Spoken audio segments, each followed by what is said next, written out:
안녕하세요. 여기는 안녕하세요. 강원도 원주 중천철학도서관 중천학당입니다. 지난 시간에 제 1부에 이어서 오늘도 경희대학교 후마니타스 칼리지 전호곤 교수님 모시고 여러 가지 이야기를 나눠보고자 합니다. 오늘은 특히 이제 한국 철학과 21세기의 삶이란 주제로 이야기를 나눌 텐데요. 교수님 안녕하세요. 네, 안녕하세요. 네. 두 번 인사하려니까 쑥스럽네요. 자, 이제 처음에 제가 지난 1부에서 전호근 교수님 소개를 드릴 때 한국 철학사라는 책의 저자로서 제가 소개를 드렸는데 어, 이게 개인 저작으로서는 아마도 이제 국내 최초인 게 분명한 것 같고 왜 이런 방대한 책을 어쩌다가 쓰시게 되셨는지 쉽지 네. 않았을 텐데. 제가 이제 그 무렵에 그 부산대 철학과 문성원 교수님이 쓴 책을 받았는데 책 제목이 이제 그 철학의 슬픔이더라고요. 책 제목이요? 네, 철학의 슬픔이에요. 그래서 여러 가지 생각을 해봤는데 내용을 읽어보니까 사실 이제 어떤 진리를 추구하는 게 이제 철학의 목적 중에 하나인데 이제 사람들이 진리를 철학에 묻지 않는 거예요. 그렇죠. 슬프죠. 네. 슬프다 이런 생각에 공감을 했습니다. 공감을 했는데 그 문성원 교수님은 뭐 알티세로 학위를 하셨고 마르크스 또 서양 철학 그쪽이 이제 중심인데 김시천 교수님도 그렇고 저도 그렇고 동아시아 철학이잖아요. 네. 저는 또 그 중에서도 한국 철학으로 학위를 했고 한데 같은 의미의 슬픔을 느꼈느냐? 더 진한 슬픔을 느꼈어요. 예, 그 뭐랄까요? 그 이제 더 이상 진리를 철학에 묻지 않고 과학에 묻는다. 뭐 이런 내용을 접했지만 사실은 이제 그걸 폭을 더 좁혀서 동아시아 철학 그리고 그 중에서 이제 한국 철학사에 담아낸 그 한국 철학에 대해서 그러면은 현대 한국인들이 한국 철학에 우리 현실의 문제를 해결할 그런 질문들을 던지는가 이렇게 생각해 봤더니 아주 큰 슬픔에 빠졌습니다. 슬픔이 조금 이해가 되네요. 뭐 거의 뭐 뭐랄까요 뭐 슬프다 뭐 이러는데 야 그건 지금 철학이 슬프다면 기쁜 적이 있었다는 얘기인데 한국 철학은 뭐 기쁜 적이 별로 없었던 것 같다. 그리고 뭐 이건 뭐 거의 잊혀진 철학 아닌가 아니 심지어 우리가 버린 철학 뭐 이런 생각까지 들더라고요. 네. 그래서 제가 이제 생각을 해보니까 그런데 우리 삶 속에 한국 철학이 아직 작동하고 있다는 확신을 그 많은 사람들이 삶 속에서 발견을 했어요. 네. 그걸 보고 그렇다면 이게 한국 철학이라고 하는 게 우리가 거의 잊어버리거나 또는 심지어 버리거나 해왔지만 사실은 우리 삶 속의 많은 부분이 여전히 한국적 사유를 통해서 진행되고 있다는 걸 한번 이 글을 통해서 밝혀봐야 되겠다. 그런 의지가 생기더라고요. 그래서 집필의 계기가 됐죠. 그러니까 조금 이건 다른 뉘앙스일 것 같은데 저도 이제 선생님께서 말씀하신 것과 같은지 모르겠지만 좀 다른 거지만 속의 의미는 같을 것 같다는 생각이 들어요. 무슨 얘기냐면 한국 철학이 사라져가고 있는 것 같았다. 이게 참 한국 철학이 이렇게 무기력하게 사라져야 되는가. 근데 주변을 둘러보니 살아있네. 이런 느낌을 받으셨고 그게 책을 쓰게 된 동인이라고 하셨잖아요. 근데 저는 제가 논어에 관한 책을 쓰면서 그때 크게 깨달았던 게 하나가 있는데 서구로부터 배운 전통에 따르면 결국 철학이라고 하는 것은 진리를 탐구하는 것 혹은 지혜를 이끌어내는 것이 특히 이제 언어를 통해서 그런 활동을 철학이다라고 불렀는데 아까 일부에서 이제 말씀드렸다시피 전 논어를 읽으면서 큰 감동을 하게 된 이유 중에 하나가 살아 움직이는 살과 뼈와 피를 갖고 있는 삶의 냄새를 맡게 되니까 이제 제가 그 책 쓰는데 한 달밖에 안 걸렸거든요. 예, 대단합니다. 내용을 정리하는 데는. 예. 하긴 그렇죠. 네. 내용을 정리해서 딱 쓰는 건 뭐 그렇게 길지 않은데 네. 사실 그런 사유가 이제 형성되는 데는 오랜 시간이 네, 걸리죠. 저로서는 이제 큰 어떤 그 뭔가를 잡은 것 같다는 네. 느낌이 들어가지고 2, 3권을 아직 네. 그래서 못 쓰고 있습니다. 그런데 그때 제 머릿속에 떠올랐던 게, 아, 동아시아의 철학은 진리를 탐구했던 게 아니라 결국은 그 깨달은 내용, 생각, 관념이라고 하는 걸 육화를 통해서, 어찌 보면 그 전호근 교수님께서 말씀하신 그 내용이 저는 이렇게 들렸어요. 지난 100년 동안 이 한반도 위에서 살다간 커다란 흔적을 보여줬던 사람들의 삶을 보면 이게 서양의 철학적 개념들도 설명이 안 되는 모습, 네. 말, 행동, 이걸 설명할 수 있는 유일한 콘텐츠 혹은 생각 체계가 있다라고 한다면 그게 우리가 한국 철학이라고 부르는 그 내용물 밖에는 설명이 안 되지 않느냐. 이렇게 이해를 한다면 그 선생님께서 말씀하신 내용과 비슷한 건가요? 비슷하죠. 사실은 이제 본래의 그 동아시아의 철학 전통 그리고 이제 한국 지성사의 전통 이런 것들이 면면이 이어져 왔는데 그 세월이 결코 짧지 않습니다. 세계 언어 철학사에 견주더라도요. 또 영향을 미친 범위가 또 뭐 중국을 중심으로 하더라도 또 한국과 일본, 동아시아, 동남아시아 쪽 베트남까지 이제 쭉 이어져 있는데 그런 지성사의 전통이 사실은 하루아침에 단절된 사건이 결국 식민지 그 피지배의 네. 그 최악의 조건이었죠. 그래서 어떻게 보면 현대 한국 철학의 기점으로 삼는 것이 20세기 초반에 1926년이던가요? 경성 제국대학에서 철학과가 이제 개설되면서 시작되었다 이렇게 얘기를 하는데 사실은 그런 출발점을 만든 교육기관, 이른바 제국대학이라고 하는 교육기관의 성립은 다른 말로 이야기하면 유구한 전통을 가지고 이어져 오던 학문적 전통의 단절을 의미하는 거죠. 그래서 제도적으로는 분명히 그런 식으로 단절했습니다. 와서 뭐 서양의 이 여러 선교사들이 좋은 일도 많이 했죠. 뭐 고아원도 세워주고 그렇죠. 병원도 세워주고 뭐 했는데 우리가 놓치는 것은 본래 있었던 고아원은 이제 사라지는 겁니다. 본래 있었던 학교도 사라지고 그렇죠. 본래 네. 있었던 재중원이라든지 이런 것들도 흡수되거나 지금 뭐 사라져 버렸잖아요. 그러니까 사실은 조선시대 고아원이 처음 생긴 게 언제냐면 그 세종시대에 고아원이 설치가 됩니다. 예. 그런가 하면은 그 여성 쉼터 같은 것도 태종 시대에 마련이 돼요.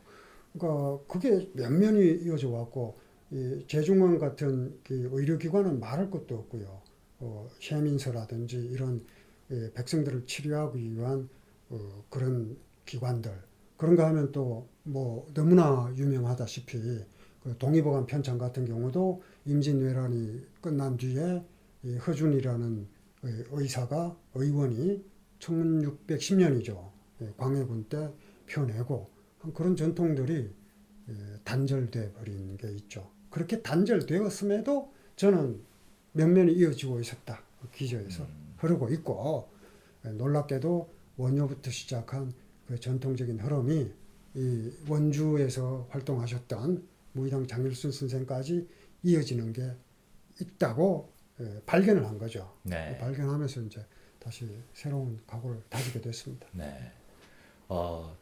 참, 그 정말 경로는 다른데, 뭐, 제가 감히 이제 그 전호근 교수님께 비교할 수 없지만, 어쩌면 영향을 받은 것 같다는 생각도 드는데, 사실 그런 비슷한 생각을 하게 된 게, 그 지금은 은퇴하셨지만, 이화여대 철학과에서 오랫동안 이규성 계셨던 교수님? 이규성 예, 교수님을 예, 예. 제가 그 강연을 직접 듣지는 못했어요. 근데 다른 자리에서 이규성 교수님이 전태일 열사가 그 분신을 하는 장면을 이야기하면서 이 20세기 한국의 역사가 응집되어서 폭발한 사건이다라고 예. 그런 어떤 저도 훨씬 얘기 멋진 들었습니다. 표현이었는데 그걸 보면서 이규성 교수님 하신 말씀 중에 제 인상에 가장 제 뇌리 아직도 잊혀지지 않는 게 기존의 철학은 이 텍스트를 보고 했다. 네. 근데 이제 이 사회 현실을 텍스트로 삼아서 읽어봐야 된다. 네. 그리고 이제 그 촛불 때 많은 사람들이 광화문에 모였단 말이에요. 그랬을 때도 그 커다란 책을 읽는 것이 굉장히 어렵다 이런 네. 얘기를 했거든요. 그래서 사실 그 우리 한국 철학, 한국 지성사의 그 면모를 확인한데도 저는 그런 현실에서 그걸 볼 필요가 있다고 생각합니다. 네. 그래서 현대 철학자들을 거기에 중요한 비중을 두고 다룬 이유도 이분들이 굉장히 귀중한 존재들이에요. 유영모나 함석헌이나 또 무이당 장일순 이런 분들 그리고 또 30년대 한국 철학을 주도했던 마르크스주의자들 이런 분들이 현실을 텍스트로 삼아서 철학을 했다는 거죠. 그래서 저는 그런 그 이기순 교수님 말씀에 감명을 아주 많이 받았고 제게도 글을 쓰는데도 굉장히 큰 영향을 끼쳤습니다. 네. 그래서 저는 이제 그 장면을 보면서 지금 말씀하신 것처럼 그런 흔적들이 면면이 살아오더라. 근데 이걸 제 식으로 표현하면은 철학이라고 하는 것이 이제 결국은 사람의 머릿속에 들어있던 어떤 그 실천의 내용을 문자적으로 풀어낸 기록들을 가지고 이제 철학을 재구성하는 건데 그 전태일 열사가 그렇게 분신하던 그 장면 자체가 사건에 응집되었다가 폭발하는 거다. 이렇게 되면은 결국은 그게 몸의 펼쳐짐이라고 하는 건데 왜 우리는 그동안 그 몸이 펼쳐내는 수많은 텍스트 가운데 문자적인 텍스트에만 집착을 했을까? 오히려 그 몸이 풀어내는 수많은 언어들, 다양한 측면들을 보면서 텍스트를 참조하게 되면은 이 텍스트 자체도 달라지지 않을까? 그런 그 깨달음을 얻었었거든요. 그런데 이 한국 철학사 속에 담겨져 있는 인물들이 제가 느끼기에는 바로 그런 분들을 고른 것 같아요. 사실 저는 아직은 불만이 굉장히 많습니다. 왜냐하면 기껏해야 35분의 철학자를 다룬 거거든요. 제가 처음에 이제 뭐 동유화관이라고 있습니다. 그 책을 봤더니 수백 명이에요. 근데 이제 그분들을 다 다룰 수 없기 때문에 선별하고 또 선별해서 35분을 선생님 그렇게 말씀하시면 남들이 욕합니다. 아니, 저는 겨우 이제 몇 명 다루면서 먹고 살고 있는데 무려 35분이나 이렇게 담아내셨으면서 그러니까 결국 제가 궁금했던 얘기들은 충분히 들었는데 그러면 이제 그 수많은 인물들 가운데서 35분을 뽑아서 고르신 거 아니에요. 예. 자, 그 가운데서 이제 일일이 다 얘기할 수 없지만 오늘은 좀 세 분 정도. 예. 이분들의 이야기는 정말 좀 우리가 지금에 와서도 좀 음미할 만한 분이 아니냐라고 예. 한다면 어느 분들을 꼽으시겠어요? 와, 이거 굉장히 어려운 질문. 제가 미리 보내드렸습니다. 진짜 그래서. 어려운 질문. 네. 사실 우열을 가할 수는 없습니다. 우리가 이제 우리 예술 작품도 그렇잖아요.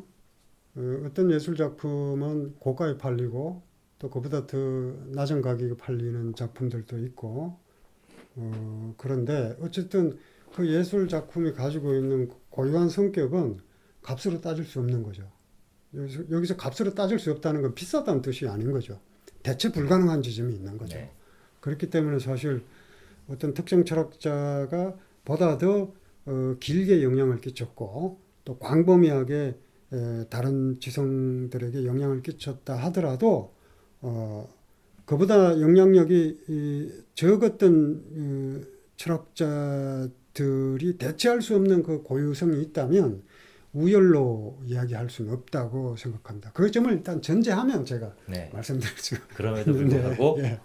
그러면 이제 사실 제가 한국 철학사 시작하면서 원효의 불교 철학으로 시작을 했단 말이에요. 사실 그보다 더 앞서서 철학적 성찰거리를 끄집어낼 수도 있지만 욕심이 있었던 것은 그야말로 세계적인 불교 철학자로 시작하고 싶었고 원효라고 하는 게 이제 신라말로 시담, 비롯할 시자, 아침담자로 일연의 삼국유사에 기록이 되었어요. 첫 새벽, 첫 시작 네. 이런 얘기죠. 그래서 한국 철학의 새벽을 원효의 불교 철학을 다루면서 시작하고 싶었던 욕심에 사실은 원효를 제일 앞에 위치시켰는데 그래서 지금도 유효한 것 같습니다. 네. 그래서 사실은 그 당시에 뭐 국제적으로 영향을 끼쳤을 뿐이 아니라 원효가 살았던 그 삶 자체가 8대에 걸친 임금들, 진덕왕, 선덕왕, 또 문무왕, 무열왕, 그리고 또 신문왕 시대 이렇게 긴 세월을 살았고 대부분의 기간은 전쟁 중이었죠. 네. 삼국이 전쟁 중이에요. 서로 죽이려고 전쟁하는 거죠. 서로 이제 상대를 멸망시키려고 전쟁을 했던 그런 시대였고, 문무왕 때 통일이 되잖아요. 그리고 이제 통일이 돼도 이제 바뀌는 게 별로 없는 거예요. 원효는 중국으로 가기 전에 깨달았다 이렇게 돼 있죠. 우리는 그 참 이상하죠. 우리는 왜 그 내용은 다 아는데 우리는 잘 깨닫기 어려운데 원효는 깨달았단 말이에요. 이상한 게 아닙니다. 어떤 현자 한 사람이 깨달음을 얻었다 하더라도 현실이 그대로 바뀌지는 않거든요. 그러면 현실을 바꾸려면 어떻게 해야 됩니까? 원효는 육두품 출신이고 그리고 당대 최고의 지성이었지만 그 상태에 그대로 머물러서는 현실이 바뀌지 않죠. 그러니까 내려가죠. 내려가서 광대들과 어울리고 그 당시 가장 신분이 낮은 사람들과 함께 어울리는 거죠. 그리고 이제 그 속에서 고민을 하는 거죠. 그러면서 화정 철학이 나온 것 아닙니까? 그러니까 사실 우리 현대 한국에서도 여러 가지 사회적 갈등이라든지 또 분쟁이라든지 또는 좀 더 넓게는 남북 간의 분단 문제라든지 이것을 해결할 수 있는 실마리가 원효의 화정 철학에 있다고 보기 때문에 원효를 일단 꼽지 않을 수가 없습니다. 그 외에 다른 불교 철학자들이 역시 또 많지만 뭐 선불교의 중앙조라고 할 수 있는 보조국속 진울도 있고 하지만 일단 원효를 순서대로 하자면 시대 순서대로 하자면 원효를 일단 꼽습니다. 네. 그 첫 번째 분은 제 예상과 역시 기대를 저버리지 않으셨는데 그 사실 좀 그런 생각이 들었거든요. 무슨 생각이 들었냐면은 왜 이 책을 쓰시면서 원효를 맨 앞에 두었을까라고 하는 부분은 물론 쓰셨지만 근데 오늘의 입장에서 생각을 해보면 좀 정치에 빗대면 정치의 가장 본질은 그 정치 공동체 내부의 다양한 수많은 사람들이 어떻게 함께 살아갈 수 있는가를 고민하고 그거를 제도화하고 실현해내는 역할을 맡는 사람들이 정치인일 텐데 이렇게 본다면 화쟁의 철학과는 정반대의 방향으로 오늘날의 한국 정치는 그렇죠. 정반대의 네. 방향인데 한국 정치만 그런 것 그건 아닌 아니죠. 것 같습니다. 네. 왜냐하면 이게 우리는 이제 민주주의라고 하는 제도에 의존해서 그런 분쟁을 조정하려고 하는데 그렇게 되면 어떻게 됩니까? 승자와 패자가 있죠. 네. 예를 들어 이게 참 말하기 미안하지만 지난번에 미국의 대통령 선거 직후에 어떤 일이 일어났습니까? 그 민주주의가 그야말로 유린되는 그런 상황을 목격했지 않습니까? 거의 폭도에 가까운 군중들이 국회의사당을 점거했죠. 정말 놀랐어요. 어떻게 저런 일이 있을 수 있는지. 그러게요. 이거 우리가 그동안 모델로 삼았던 서양의 그 민주주의, 그게 어떻게 저렇게 어이없이 무너지는가. 사실은 이게 제대로 된 민주주의라고 하는 거는 단순히 절차만 지킨다고 해서 되는 게 아닌 것 같아요. 그야말로 이제 너와 나를 하나의 입장에서 통찰할 수 있는 그런 관점이 필요한데 저는 원효의 화정 철학이 그런 실마리를 제시해 줄 수 있다고 생각합니다. 네. 그러니까 적을 상정하는 철학이라고 하는 건 결국 전쟁하자는 얘기잖아요. 나는 옳고 네. 넌 그러다. 네. 이렇게 되면은 뭐 상대가 악이면 처부수는 수밖에 없는 네. 거죠. 심지어 적이라 할지라도 내 앞에 자리에 모셔서 대화할 수 있다라고 하는 태도가 바로 평화고 민주주의의 원칙일 텐데 그런 의미에서 역시 화쟁이라는 말은 전쟁의 시기에 피어난 꽃과 같은 원효의 삶 철학이 속에 아닐까. 전쟁이었죠. 네. 그런 의미에서 정말 그 원효의 화쟁의 철학은 진짜 현실적인 의미가 크다라고 하는데 전적으로 공감이 됩니다. 자, 그러면 두 번째로 어떤 분을 꼽으시겠어요? 저는 이제 한분 한 분 어려우신가 보네요. 미안하지만 고려를 건너뛰고 네네. 조선시대로 가야 되겠습니다. 네. 조선시대의 퇴계 이황 선생. 퇴계 제 학위 논문 주제입니다. 왜냐하면 이제 조선은 사실 그 사대부 문화가 핵심이지 않습니까? 네. 그 사대부 문화는 어떻게 보면 장점도 있고 단점도 있고 그렇죠. 뭐 조지프 레번슨 같은 학자들은 중국 역사학자죠. 그 중국 역사가 전공인 학자인데 레번슨 주장에 따르면 이 동아시아 문화는 사대부 문화였기 때문에 그리고 사대부 문화는 그 아마추어 문화라는 거예요. 아마추어 문화가 이제 서구 프로페셔널리즘을 만나니까 무너질 수밖에 없다. 역사의 단절이 일어날 수밖에 없다. 이렇게 얘기를 했는데 그 말이 그 현상적으로는 맞다고 봐요. 왜냐하면 사대부들이 어떤 그 지성을 추구한다든지 또는 예술 활동을 한다든지 뭐 추사 김정희처럼요. 근데 그게 본업은 아니거든요, 사실. 일단 세상에 나가서 관직을 얻고 백성들과 함께하는 그게 이제 사대부의 그 첫 번째 길이란 말이에요. 그게 안 되었을 때는 이제 또 다른 길 응거한다든지 강학을 한다든지 또는 성리학자들처럼 제자를 양성하는 그런 일로 가는 뭐 제3의 길이 가능합니다만 일단은 그런 점에서 아마추어가 맞긴 합니다.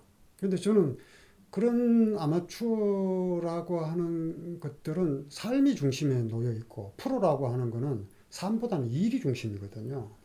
그래서 저는 이게 좀 표현이 이상합니다만 재미로 치면 프로의 삶이 별 재미가 없더라고요. 다 이야기가 똑같아요. 싸워서 이겼다.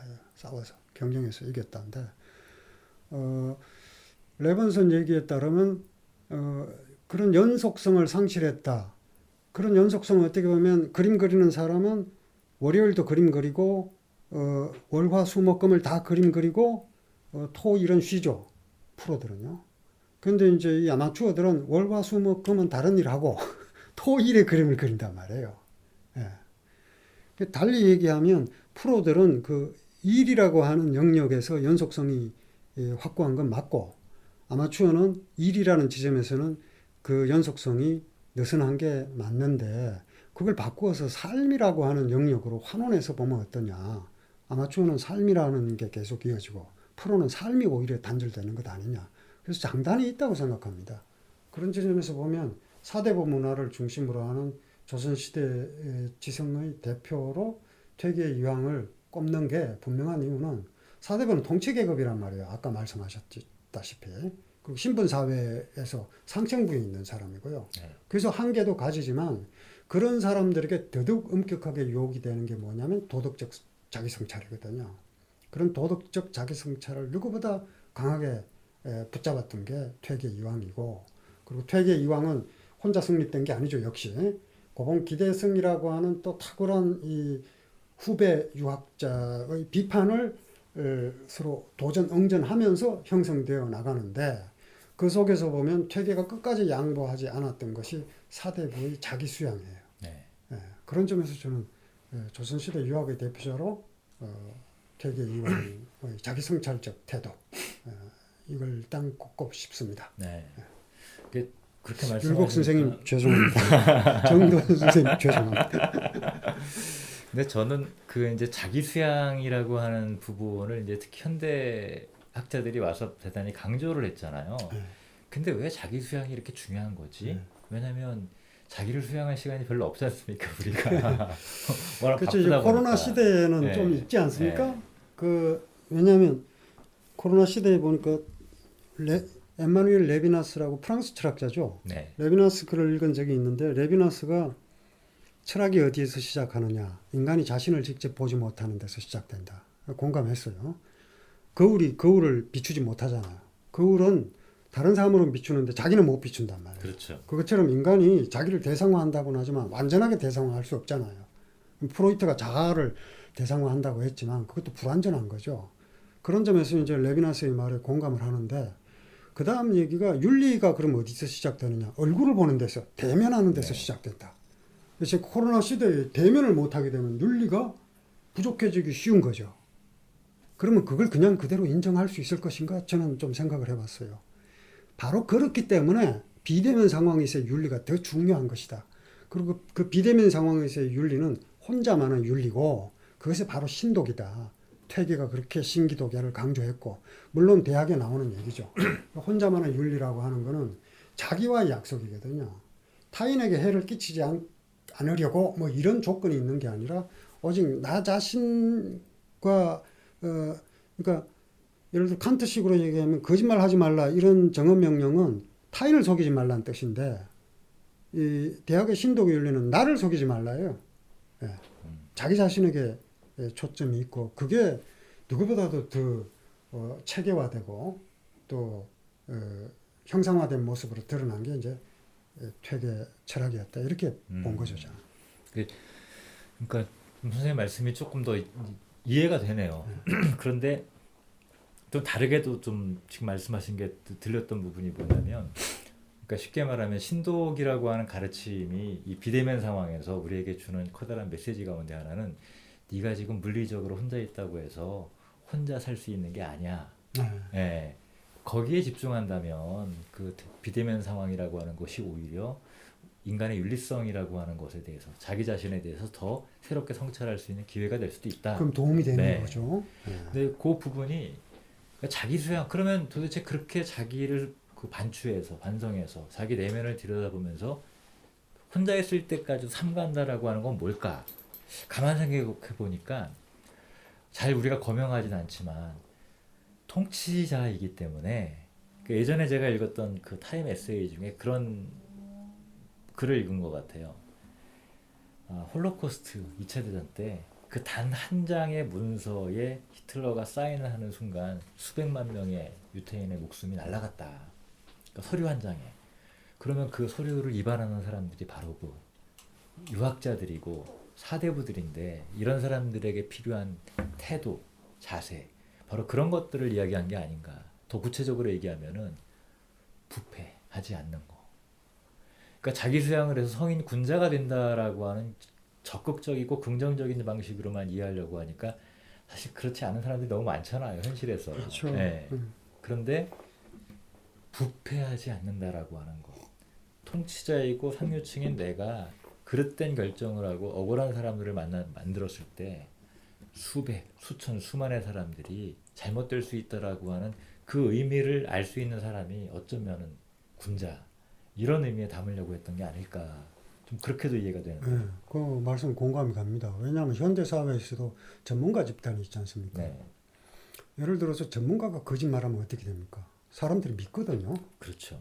유명한, 또 사람이 유명해지고 또 전문적인 지식을 많이 갖고 있으면 그 어떻게 보면 뭐 엉뚱한 소리를 해도 사람들이 받아 적는다 그러지 않습니까? 그러니까 해악이 굉장히 크죠.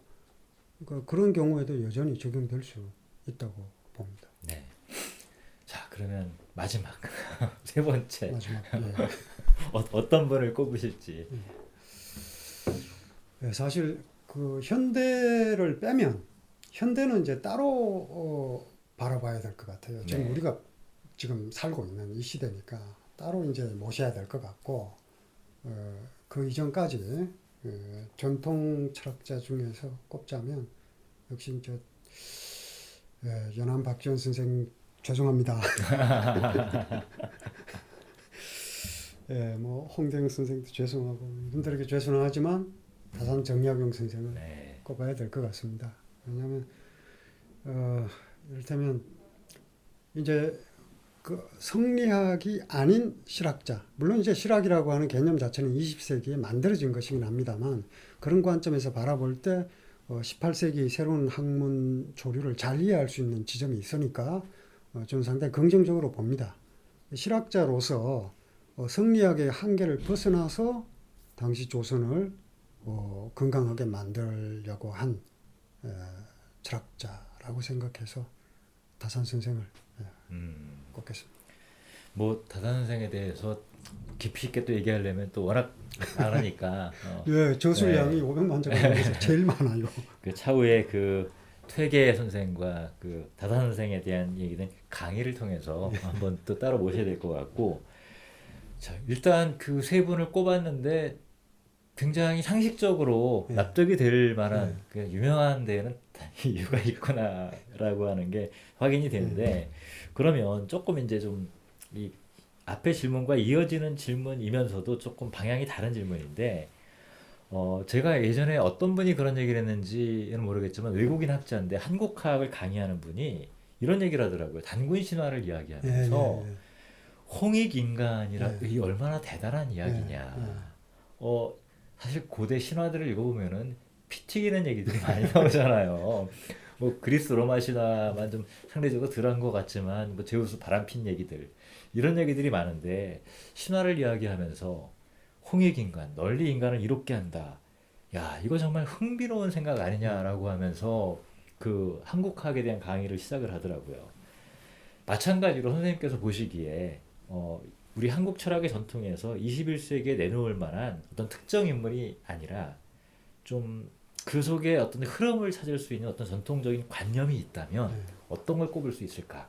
예, 저는 그걸 그 책을 다 쓰고 나서 인터뷰를 한 적이 있는데 그때 어떤 얘기를 했냐면 이제 통합과 화해가 한국 철학의 일정한 흐름이고 네, 그것은 멀리 이 원효라는 불교 철학자에서 시작해서 현대의 무의당 장일순 선생까지 이어지고 있다 이렇게 얘기한 적이 있습니다. 네, 그래서 저는 그 무의당 장일순 선생 같은 경우도 사실 그 속에 원효도 들어있고 퇴계 이황도 들어있고 아마 그 가자 지기를 만난 듯이 기뻐하지 않을까. 또 해월 최시영 선생도 들어있고 이렇다고 생각하기 때문에 그런 흐름들이 지속적으로 그 한국 철학의 맥을 형성해 왔다 이렇게 봅니다. 원효가 그렇고 해월 최시영, 수은 최재우가 그렇고 통합이란 말이죠. 그리고 보국 안민이란 말이에요. 나라에 보답하고 그리고 그 나라라고 하는 게 공동체 아닙니까? 네, 그리고 이제 백성을 편안하게 하는 것 이런 것들이 면면이 현대까지 이어져 왔다 이렇게 생각을 합니다. 네. 사실 이게 어찌 보면 또 우리가 교과서에서 중고등학교 교과서에도 나오는 얘기잖아요. 네. 나오는 얘기인데 이렇게 그렇구나라고 생각을 하지 못하고 그냥 글자로만 배웠던 것 같아요. 그 홍익인간 이야기도 이를테면 그 어느 분이 얘기했다 그랬죠? 그 외국인 학자인데 예. 예, 그분의 이름을 제가 모르겠어요. 예. 아니 그좀 그런 관점으로 봤다는 게 그러니까 한국 사람이란 모르겠는데 네, 외국인 학자 그렇게 봤다니까 더욱 이채롭게 느껴지네요. 네, 왜냐하면 사실 신들의 이야기 아까 말씀하셨지만 사실은 그건 서구의 영웅주의가 형상화된 게 신들의 이야기 그렇죠. 네, 아닙니까? 근데 홍익인간 이렇게 되면 이제 저 위에 신들의 나라에서 잘 먹고 잘 사는 사람들이 아래 인간 세상의 뜻을 두고 그 인간들을 이롭게 하는 네, 이롭게 하는데 관심을 가지는 네, 내용이잖아요. 그게 이제 삼국유사에 기록이 되어 있지만 저는 그게 일종의 사회 철학이라고 봅니다. 네, 결국에 이제 널리 인간 세상을 이롭게 한다고 할 때 이기라고 하는 거는 전통 동양의 관점에서 보면 주역에 보면 풍래 익괴가 있죠. 풍래 익괴의 이익이라 천하를 위해서 이롭다고 하는 거는 위에 있는 것을 드러내서 아래를 도와주는 겁니다. 그리고 손괴가 손해가 나는 건데 그건 아래의 것을 뺏어서 위에 보태주는 거예요. 이익이라고 하는 거는 전통적 관념에서 살펴보면 위에 있는 상층부의 많은 자산이나 부를 아래 사람들을 도와주는 쪽으로 작용하게 하는 것. 그게 결국 이익이니까 홍익인간도 결국 신화 속의 신들의 주인공이라 하더라도 결국 인간 세상을 이롭게 하는 쪽에 있기 때문에 그것도 굉장히 철학적 주제가 된다고 생각합니다. 네, 참 재미있네요. 예. 네. 자, 그러면 이제 거의 시간도 갔기 때문에 뭐 몇 가지 중요한 것만 좀 여쭤보고 싶은데요. 한국 철학사 보통 하면은 이제 여러 가지 책들이 좀 지금은 나와 있긴 하지만 보통은 이제 이 동양 철학이나 한국 철학, 전통 철학을 중심으로 연구를 해오신 분들은 구한말에 끝나잖아요. 네. 되게 이제 위정척사 여기서 이제 끝나고 많은데 그리고 이제 20세기 철학을 다룰 때는 주로 서양 철학을 연구하신 분들이 철학이라는 번역어의 성립에서부터 보통 이렇게 서술을 하잖아요. 그런데 선생님 책 속에는 현대 철학자가 5분이나 들어있고 특히 유영모, 함석헌 이런 분들을 굉장히 강조하면서 다루셨단 말이죠. 왜 그렇게 이분들이 중요하다고 생각하셨는지. 예. 저는 이분들이 굉장히 귀중한 그런 분들이라고 생각합니다. 왜냐하면 아까 말씀드렸다시피 지성사가 제도적으로 단절됐잖아요. 네, 그런 단절된 지성사를 이어가신 분들이라고 생각을 해요. 네, 그건 우리가 같이 연구한 적이 있잖아요. 네, 네, 2002년도에 유함장 연구라고 해서 그 최정덕 교수님하고 네, 우리 김시중 교수님하고 저하고 이렇게 같이 연구를 진행하고 그리고 그때 강의도 했어요. 그렇죠. 민예총 같은 데 가서 이제 네, 김상곤 교수님하고 같이 강의도 하고 그랬는데 이분들의 그 남아있는 저술들이나 또 작품들 이런 걸 보면 이분들이 만약에 단순히 뭐 서양의 사유나 서양의 기독교적 관점에서 자신의 사유를 전개했다면 제가 뭐 특별히 비중 있게 다루거나 하진 않았을 거예요. 근데 이분들의 내용을 보면 서구의 기독교 관념이든 서양 철학의 관념이든 어쨌든 우리의 그 한국 텍스트나 또 동아시아 고전의 필터를 통해서 바라본단 말이죠.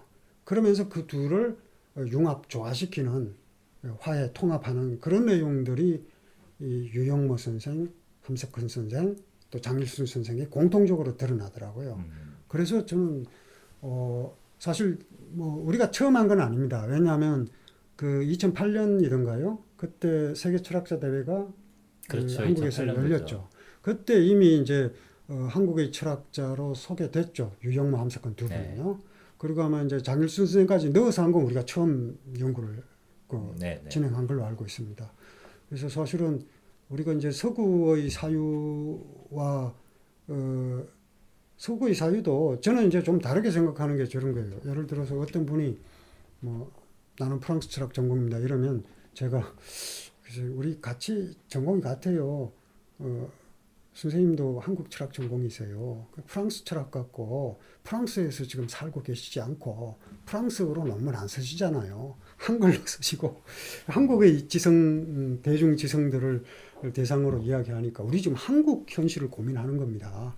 우리가 프랑스 철학이나 독일 철학 공부해서 프랑스의 현실을 개선하고 독일의 현실을 개선하려고 고민하는 거 아니지 않습니까? 그게 다 한국 철학이에요. 이렇게 농담 삼아 얘기하지만 실제로 저는 그렇다고 생각을 하거든요. 네. 그래서 그런 관점에서 그걸 직접 앞서서 선지자적인 관점에서 실천해 오신 분들이 이 유영모, 함석헌, 장일순 이 세 분이라고 네. 생각을 해서 더 비중 있게 다뤘습니다. 네. 저는 사실 이분들이 독특한 게 이제 기독교 사상가 계열로 그전에는 분류되었던 그 분들이잖아요. 그런데 뭐 제가 유영모 선생님을 뭐 깊이 있게 연구한 적은 없고 주로 이제 함석헌 선생님의 글 중에서 동양 고전과 관련된 부분들을 조금 이제 들여다 본 거였는데 제가 사실 충격을 먹었던 것 중에 하나가 사실 이분들이 전통 유학자들의 계보에 속하는 분들이 아니잖아요. 그런데 더군다나 함석헌 선생님은 독학으로 그거를 또 터득하셨고 근데 나중에 보니까 이건 좀 학문적으로 좀 더 연구를 해봐야 되는 부분이지만 함석헌 선생의 노자이에는 조선 유학자들의 노자이의 계보를 잇고 있다라고밖에는 설명할 수 없는 그리고 천리를 기독교적인 섭리 개념처럼 받아들이고 있는 것 아닌가. 그러니까 그게 되게 충격적이었어요. 더군다나 유영모 선생님의 책 속에서 그 도가도 비상도를 설명할 때 그 첫 번째 문장 불교의 다르마, 그 중용의 성, 그 다음에 육아의 인 이런 것들이 결국은 같은 것의 다른 이름이다라고 딱 천명하고 이야기를 끌어나가는데 아마도 이런 부분들이 아까 선생님께서 말씀하신 이 한국 철학의 정신이라고 하는 게 화해 이런 부분들 속에 놓여 있는 게 아닐까. 그러니까 그런 면에서 보면은 그 같은 계보에 있고 같은 텍스트를 가지고 한 철학이 아니라 진짜 삶과 삶을 통해서 이어지는 어떤 그 관념이나 어떤 사유 같은 것들이 있는 게 아닌가 그런 식의 생각을 하곤 했는데 선생님께서 오늘 같은 말씀을 하시니까 참 놀랍기도 하고요. 마지막으로 이게 어떻게 보면 되게 어려운 이제 뭐 나쁘게 얘기하면 이제 미래에 관한 얘기는 사실 어렵잖아요. 앞으로 21세기를 살아가야 되는 한국 사람들의 마음을 사로잡을 만한 그런 게 있다면 어떤 부분들을 우리가 좀 과거의 그 관념이나 사상 속에서 좀 주목해 봐야 될까? 요 질문을 마지막으로 던지고 싶네요. 미래에 대한 이야기니까 사실 적중시키기는 어렵습니다. 이제 코로나가 이제 전 세계적으로 이제 뭐 확산되고 이럴 때 저도 사실 이 한국 철학, 동아시아 철학 전공이긴 하지만 대학에서 강의할 때는 그 서구 텍스트를 굉장히 많이 인용을 하거든요. 그런데 지난 1년 동안 그런 인용하던 내용들이 상당수 그 위기에 처했습니다. 우리가 이제 서양적 전통성에서 서양 근대 전통이죠. 그러니까 가장 중요한 가치라고 하면 뭐 톨레랑스라든지 관용, 뭐 아니면 뭐 솔리데리티 연대, 뭐 또 뭐가 있습니까? 뭐 인권이나 이런 것들도 있고, 뭐 호스피탈리티, 뭐 저 환대, 뭐 이게 네. 중요하지 않습니까? 근데 이제 코로나가 이제 완전히 그냥 초토화 시켰는데 그런 사유까지도 같이 무너지더라고요. 그러니까 그렇게 뭐 관용이 어쩌고 연대가 어쩌고 하던 사람들이 아 이게 아시아인에 대한 혐오부터 시작해가지고 그러게 말이에요. 아 너무나 끔찍하게 네. 그런 일들이 일어나니까 야 이게 그동안 그럼 그 얘기들은 그러면 화장빨이었나 이런 생각을 한 적이 있습니다. 그런데 이제 상대적인 것이긴 합니다만 그냥 단순히 비교가 아니에요. 우리가 이제 직접 몸소 겪고 있는 이 한국 사회에서 일어나는 일들을 보니까 저절로 비교가 되더라고요. 이건 뭐 통계적으로도 그렇고 수학적으로도 그렇고 데이터가 말해주는 것도 있고 그리고 실제로 이제 목격한 것들이 중요한데 어떤 문제가 생겼을 때 그 문제를 해결하기 위해서 이를테면 뭐 대구에서 한번 폭발적으로 코로나가 늘어났을 때는 광주에 있는 사람들이 거기에 달려가기도 네. 하고 병동을 내주기도 하고 뭐 이런 일들 뭐 전국적으로 모금은 가장 쉬운 일 중에 하나였고요. 비누 두 알을 보내준다든지 이런 거요. 아마 운송비가 더 들었을 거예요. 그렇겠죠. 그런데 이제 그 비누가 바이러스를 파괴하는 가장 좋은 물질이니까 그걸 이제 보내는 거죠. 그 어떤 아마 비누도 알이더라고요. 그 두 알. 네. 예. 그걸 보고 정말 감동했습니다. 그러니까 우리의 그 저력이라고 하는 게 이런 저력이 어디에서 왔을까? 저는 바로 그 인해의 전통에서 온 것 아닌가. 한마디로 서구 사회를 보니까 제도와 절차는 잘 발달되어 있지만 그게 좀 부족한 것 아닌가 이런 생각이 들더라고요. 어떤 사람들이 공경에 처했는데 아, 그걸 혐오로 바꿔서 한다는 거 저는 도저히 그 동의할 수 없고 실망스러웠습니다 한마디로. 근데 한국 사회에서 일어나는 건 양상이 상당히 달랐단 말이에요. 그래서 그런 도움의 손길을 펼친다든지 그 어려움을 함께 나눈다든지 그리고 그 과정 속에서 이제 노동을 하는 분들이 또 어려움을 겪고 있으니까 그걸 돕자고 하는 그런 운동들이 일어나고 그랬는데 그런 심성의 근원이 어디에 있을까? 저는 우리 한국 철학의 전통 속에서 얘기하는 그 화해 통합 그리고 인과 의라고 하는 인간에 대한 사랑과 또 공동체에 대한 마땅한 도리 이게 의 아닙니까? 정의 뭐 그런 것들이 발휘되었고 그걸 그대로 가지고 나가야 우리가 어떤 그동안에 전 사실 그랬어요. 그래서 어떤 서구 동경 컴플렉스나 이런 게 사라지더라고요. 그 없애려고 해도 잘 안 없어지잖아요. 네. 근데 이런 사건을 겪으면서 이제 그게 해소가 되는 걸 느꼈고 이걸 좀 더 넓은 의미로 동아시아뿐이 아니라 세계 사적인 맥락으로 확장시켜 나가는 것이 우리의 미래가 되면 참 좋겠습니다. 네. 그러니까 인의라고 하는 두 글자를 네. 말씀하시네요. 근데 비슷한 것 같아요. 그러니까 저도 지금 선생님께서 말씀하신 그 제가 최근에 들었던 표현 중에서 정말 이거는 가슴이 울먹울먹하는 표현이었는데 이게 저를 설명해 주는 거였고 제 주변의 모든 분들을 함께 설명해 주는 거였는데 한국 사람들이 굉장히 열정적으로 마스크를 착용하고 하잖아요. 근데 그걸 또 실제로 또 조사를 했더라고요. 왜 마스크를 쓰느냐? 외국에서는 나에게 마스크를 쓰고 다니지 않을 자유를 달라고 자유를 외치는데 달라. 근데 60%가 넘는 분들이 내가 다른 사람에게 감염될까 봐가 아니라 내가 혹시나 다른 사람에게 감염시킬까 봐 마스크를 그 쓴다. 과학적이기도 하잖아요. 네. 네. 그게 진짜 뭐지? 자유? 인권? 평등? 이런 말보다 말씀하신 것처럼 내가 마땅히 해야 될 도리이면서 다른 사람에 대한 존중의 표시이기도 한 인이라고 하는 말이 딱 적합하지 않을까 싶네요. 예, 그래서 뭐 자유 당연히 중요하죠. 그래서 자유를 달라 뭐 이렇게 하는데 그러다 보니 총기 소지의 자유도 있고 그러다 보니 밤에 돌아다닐 자유가 없어요.